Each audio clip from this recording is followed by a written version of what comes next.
Hello, my dear friends. This is Suraj Prajapati and I am here with question number 81 of MCQ series.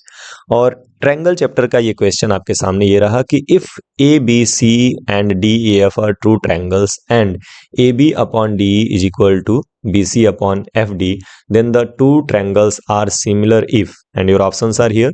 तो video को एक बार pause कर लीजिए, अपनी बुद्धि का इस्तेमाल करिए और इसे सॉल्व करने की कोशिश करिए। देखिए आपसे हो जाता है कि नहीं हो जाता है। ठीक है, क्वेश्चन अच्छा है और आप सॉल्व जरूर करें। मैं 3 तक काउंट करूंगा, उसके बाद से सॉल्यूशन बताऊंगा, तो आप सॉल्यूशन मैच करिएगा, अपना आंसर मैच करिएगा।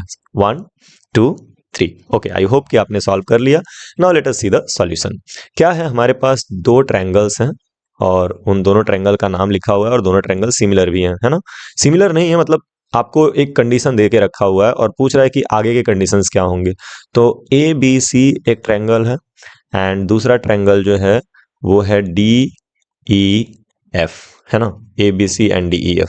तो अगर ए बी सी और डी ई एफ है तो उसमें आपको दे के रखा हुआ है A B upon D E is equal to B C upon F D. ठीक है, मैं आपको समझाने के लिए दो फिगर्स बना लेता हूं, दो ट्रायंगल बना लेता हूं, कैसा भी, एक ए बी सी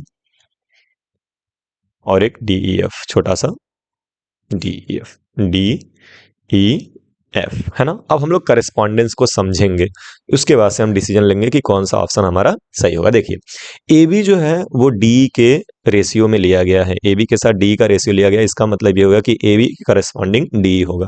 तो ए बी के करेस्पॉन्डिंग डी होगा तो हम मार्क कर ले रहे, देखिए ए बी के करेस्पॉन्डिंग हो गया डी ई। ठीक है, अब नेक्स्ट चीज जो कह रहा है कि B C upon F D है, तो बी सी जो है मैं यहाँ पे इसको सिंगल लाइन से, ग्रीन लाइन से मार्क कर ले रहा हूँ। तो बी सी के करेस्पॉन्डिंग क्या है, एफ डी है। कंफ्यूज मत होइएगा, ये हुआ एफ डी। ठीक है, तो ए बी के करेस्पॉन्डिंग हो गया डी, जो कि येलो लाइन से, डबल लाइन से मैंने मार्क किया हुआ, और बी सी के करेस्पॉन्डिंग हो गया डी एफ। रीजन क्या, एफ डी का हो या डी एफ को, एक ही बात हुई।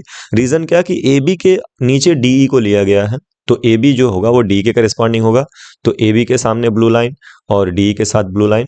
बीसी और एफडी को साथ में लिया गया, तो बीसी और एफडी जो होंगे वो भी करेस्पॉन्डिंग होंगे, तो उसमें मैंने ग्रीन लाइन किया। अब आपको ये बताना है कि कौन से वाले जो एंगल्स हैं वो इक्वल होने चाहिए। तो आपने साइड एंगल साइड क्राइटेरिया पढ़ा है ना।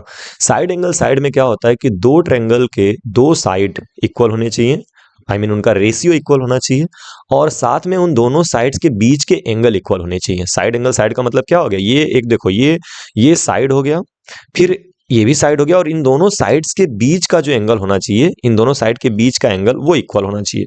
ठीक है, तो उस हिसाब से अगर ध्यान से यहाँ पे देखा जाए तो ए बी और बी सी के बीच का एंगल जो है वो है एंगल बी, है ना।